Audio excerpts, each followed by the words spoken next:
अब बढ़ते हैं उत्तराखंड की खबरों की तरफ और खबरों के बारे में आपको बताते हैं। सचिव आपदा प्रबंधन डॉक्टर रंजीत कुमार सिन्हा ने रविवार को जोशीमठ नगर क्षेत्र में पहुंचकर औली रोपवे, मनोहर बाग, शंकराचार्य मठ, जेपी कॉलोनी जैसे भू धसाव प्रभावित क्षेत्रों का स्थलीय निरीक्षण किया। इस दौरान उनके साथ भूवैज्ञानिक अन्य वरिष्ठ अधिकारी भी मौजूद रहे। सचिव आपदा प्रबंधन ने औली रोपवे और शंकराचार्य मठ के निकट के क्षेत्र और घरों में पड़ी दरारों का निरीक्षण किया। उन्होंने संबंधित अधिकारियों को निर्देश दिए कि मकानों में पड़ी दरारों और भूधसाव के पैटर्न रूट की निरंतर मॉनिटरिंग की जाए। उन्होंने औली रोपवे के टावर पर दरारों की मॉनिटरिंग के निर्देश दिए।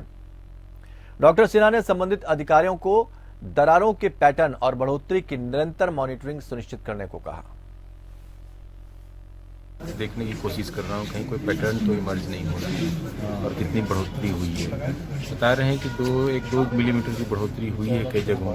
जैसे मठ है, यहाँ पर भी कुछ क्रैक्स पहले 3 महीने पहले क्रैक्स थे, उन्होंने इसको सीमेंट से काइंड ऑफ फिल कर दिया था और वो क्रैक्स फिर से डेवलप हो गए हैं, तो उस पर नज़र बनाए हुए हैं। देखिए, मैं तो शुक्रिया करूँगा कि ऐसा कोई आकस्मिक आपदा नहीं आई। हमारे भाई बंधु माता और बहनें सब सुरक्षित हैं, इसके लिए मैं भगवान का शुक्रिया करूँगा। बाकी ये जो चीज़ें हो रही है, ये पूरा प्रदेश हम एक दूसरे के साथ हैं और सब मिलकर इसको हम लोग टाइड ओवर कर लेंगे इस पर। वहीं उत्तराखंड लोक सेवा आयोग की पटवारी भर्ती परीक्षा के प्रश्न पत्र लीक मामले में गठित एसआईटी ने अपनी जांच शुरू कर दी है। नई एसआईटी के सर्विलांस पर अब इस पेपर लीक में सहयोग करने वाले और कर्मचारी और परीक्षार्थी भी शामिल हैं। एसटीएफ ने मामले में अब तक 7 आरोपी गिरफ्तार किए थे जो सलाखों के पीछे जा चुके हैं। इनमें मुख्य आरोपी आयोग का अनुभाग अधिकारी संजीव चतुर्वेदी और उसकी पत्नी रितु भी शामिल है। हरिद्वार एसएसपी अजय सिंह को इस एसआईटी का पर्यवेक्षक नियुक्त किया गया है, जबकि एसपी क्राइम अपराध रेखा यादव के नेतृत्व में 8 लोगों की टीम बनाई गई है। एसआईटी ने बैठक कर पहले से जांच कर रही एसटीएफ से सभी दस्तावेज और जांच रिपोर्ट प्राप्त कर ली है। मामले में जल्द ही नई गिरफ्तारियों के लिए एसआईटी ने मोर्चा संभाल लिया। खल में विभिन्न धाराओं में पंजीकृत है और इसमें 7 लोग की गिरफ्तारी पूर्व में एसटीएफ द्वारा की गई, जिससे काफी कैश भी बरामद हुआ था। चूंकि इसमें मुख्यालय के आदेश से स्पेशल इन्वेस्टिगेशन टीम का गठन के आदेश हुए थे और चूंकि प्रकरण ये लोकल यहाँ पर चूंकि आयोग भी है और यहाँ से संबंधित लोग थे, तो इस कारण से एसआईटी का गठन भी हो गया है, जिसमें एसपी क्राइम के नेतृत्व में एक एसआईटी का गठन किया गया है। चूंकि अभी जो पूर्व की कार्रवाई हुई है उसके जो विवेचक हैं उनके साथ मिलकर सारी चीजों का एनालिसिस किया जा रहा है और इसमें जो भी लोग आगे संलिप्त होंगे या जो भी इसमें और अन्य लोग हैं इसमें सब पे कार्रवाई की जाएगी। और अभी इसमें प्रक्रिया शुरू हो गई है, एसआईटी की मीटिंग हो चुकी है और जल्दी इसमें जो भी पर्दे के पीछे हो, चाहे वो षड्यंत्र में शामिल रहा हो, चाहे कोई परीक्षार्थी रहा हो, सब पर उसमें कार्रवाई की जाए। ज्योतिषपीठ के जगत गुरु शंकराचार्य स्वामी श्री अविमुक्तेश्वरानंद सरस्वती महाराज ने जोशीमठ पहुंचते ही सबसे पहले ज्योतिषपीठ के आद्य जगत गुरु तोटकाचार्य ने महाराज के दर्शन कर स्थानीय लोगों से आपदा से संबंधित राहत कार्यों की जानकारी ली। इसके बाद शंकराचार्य महाराज ने देर रात नगर के विभिन्न राहत शिविरों में प्रभावितों से मिलकर जानकारी ली। नगर पालिका परिषद के राहत शिविर में पीड़ितों से मुलाकात की। उन्होंने प्रभावितों को मिल रही सुविधा के बारे में जानकारी ली। शिविर में रह रहे प्रभावितों ने शंकराचार्य को बताया कि वे लोग अविलंब पुनर्वास और वन टाइम सेटलमेंट चाहते हैं।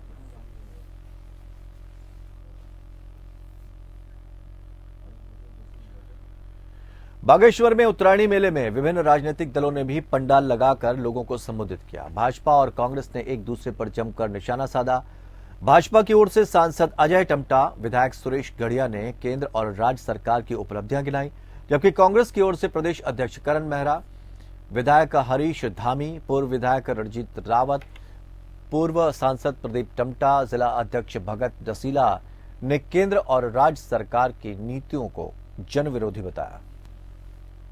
ये ऐतिहासिक पर्व पूरे देश भर के अंदर मनाया जाता है और विशेष रूप से हमारे उत्तराखंड राज्य के अंदर मनाया जाता है और बागेश्वर की बागनाथ की इस पवित्र भूमि पर इसका महत्व और भी बढ़ जाता है कि जिस प्रकार से गोरों को और अंग्रेजों को भगाने के लिए खुली बेगार के पहियों को जलाने का इस बागनाथ के पवित्र धाम में 1921 के अंदर आज ही के दिन हमारे इस क्षेत्र के स्वतंत्रता संग्राम सेनानियों ने गोरों को भगाने के लिए संकल्प लिया था और उस संकल्प के साथ ही हमारे देश को आज़ादी की प्राप्ति हुई। देखिए, हमारी संस्कृति का बहुत बड़ा हिस्सा है बाबा वागनाथ की धरती पे ये आज उत्तरायणी का हम लोग जो त्यौहार मनाते हैं। उसके अलावा ये आज के दिन यहाँ कुली बेगार जो शुरुआत की गई थी उसका भी यहीं से आगाज हुआ था, तो उस वजह से भी इसका अपना महत्व है। सांस्कृतिक महत्व इसका है, धार्मिक महत्व इसका है, ऐतिहासिक महत्व इस मेले का है और सनातन धर्म की बहुत बड़ी आस्था इस मेले पे और इस वागनाथ बाबा पे है।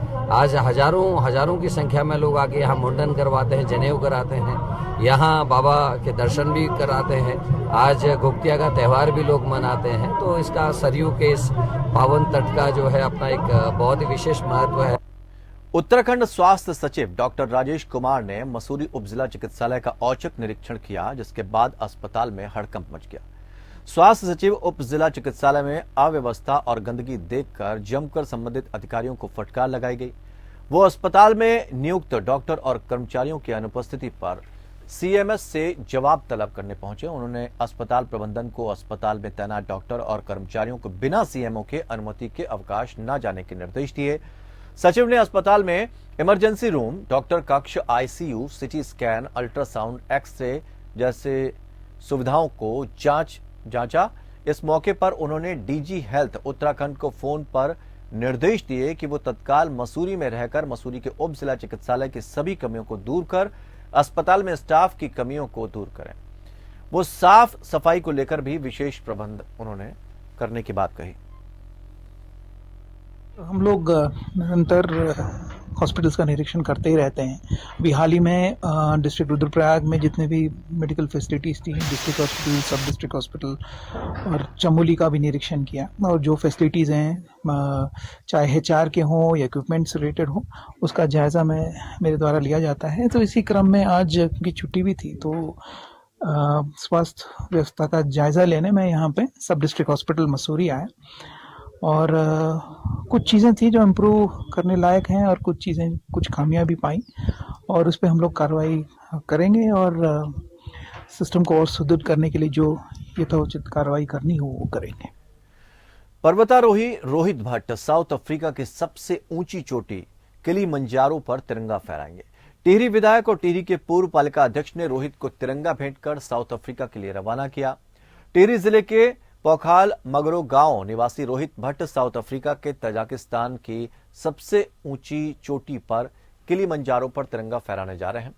रोहित ने बताया कि किलिमंजारो विश्व की तीसरी सबसे ऊंची चोटी है, जिसकी ऊंचाई करीब 5,895 मीटर है। उन्होंने कहा कि उनका चयन किलिमंजारो की चोटी पर तिरंगा फहराने में हुआ है। उन्होंने कहा कि वो किलिमंजारो पर तिरंगा फहराकर विश्व रिकॉर्ड बनाना चाहते हैं। आपको बता दें कि रोहित भट्ट बीते 4 अक्टूबर को उत्तरकाशी जिले के द्रौपदी डांडा में आए एवलांच में फंस गए थे। इस दौरान उन्हें काफी चोटें भी आई थी, जिसके बाद उनका उपचार ऋषिकेश के एम्स अस्पताल में हुआ। उन्होंने कहा कि वो वर्तमान समय में पर्वतारोहण के लिए पूरी तरह से फिट है और वो फिर से अपना पर्वतारोहण का सपना पूरा करने जा रहे हैं। एवलांच उत्तरकाशी के DKD 2 पीक में आया था, जिसको द्रौपदी का डांडा बोलते हैं। उसका एक और नाम है, उसको गढ़वाली में बोला जाता है न्यूणो पंथ का डांडा। तो वहाँ पे हम लोग ये सबमिट करने के लिए गए थे वो पीक। तो 4 अक्टूबर को वहाँ पे एवलांच आया था, जिसमें कि क्रेवास होती है, खाई होती है, तो बर्फ में वो खुल गया था। तो सबके सब उसमें गिर गए थे। तो 29 जो मेरे साथी थे वो वहाँ पर शहीद हो गए थे। उसके बाद हम सब जो 5 मेरे इंस्ट्रक्टर थे, तो उनके साथ में मिल करके उस खाई से 4 जो ट्रेनर थे उनको वहाँ से जीवित निकाला और उनके अलावा 4 बॉडीज निकाली जो मृत हो चुके थे। उसमें से एवरेस्टर विजेता सविता कंसवाल थी और एक इंस्ट्रक्टर थी नवमी रावत उत्तरकाशी की और 2 ट्रेनिज थे। तो उसके बाद मेरा इलाज भी चला है। मैं काफ़ी टाइम तक बिस्तर पे भी लेटा रहा। जब मेरी अब इस वर्तमान में मेरी परिस्थिति ठीक हो चुकी है, तो अब मैं फिर से ये अपना माउंटेनिंग का सपना पूर्ण करने जा रहा हूँ। से मेरी लगभग 15-20 दिन पहले बात हुई थी और जब उनके फादर ने बताया कि दक्षिण अफ्रीका एक चोटी फतेह करने के जो किलिमंजारो बता रहे हैं उसको जा रहा है, तो मुझे बड़ी खुशी हुई। फिर मैंने माननीय विधायक जी से बात करी कि जब ये झंडा उस चोटी पे फहराया जाएगा तो पूरे भारत का नाम होगा, पूरे उत्तराखंड का नाम होगा। और माननीय विधायक जी ने इसके लिए सहस्त्र स्वीकृति भी दी और आज विधिवत विधायक जी ने झंडा जो वहाँ पे फहराना है वो आज इस बच्चे को प्रदान किया है। मैं ईश्वर से प्रार्थना करता हूँ कि इन्होंने जो भी कार्य किया है और इस चोटी को ये शीघ्र फतेह करें। और प्रदेश में एक के बाद एक भर्ती घोटाले होने के बाद अब यूथ कांग्रेस राज्य सरकार के खिलाफ मुखर हो गई है। हल्द्वानी में आज यूथ कांग्रेस के प्रदेश अध्यक्ष सुमित्र भुल्लर ने प्रेस कॉन्फ्रेंस कर राज्य सरकार पर हमला बोला। सुमित्र भुल्लर ने कहा कि उत्तराखंड लोक सेवा आयोग अब उत्तराखंड लीक आयोग बन गया है।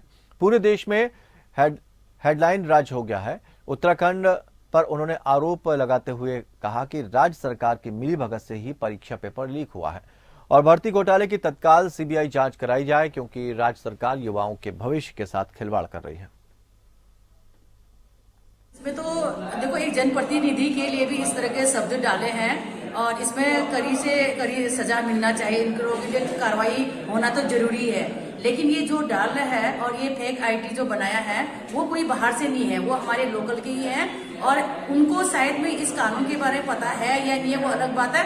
इन्होंने पहले भी कुछ महिलाओं के लिए बहुत अशब्द इस तरह से डाल चुके हैं और हमको पूरा सजा कि ये जो दो लोग हैं, दो साथी हैं, मैं तो पूरा यकीन से कह रही हूँ कि इनके अलावा और हमारे देश में कोई ऐसा नहीं डाल सकता है और इनके लिए हम आज यहाँ पर रिपोर्ट करने आए हैं। ये दिनेशपुर जनता नाम से एक आईडी डाला पोस्ट किया है बर्थडे विश करने का, जिसमें कि उसने फोटो डाल। तो इस बुलेटिन में फिलहाल इतना ही, लेकिन खबरों का सफर लगातार जारी रहेगा। जुड़े रहिए हमारे साथ।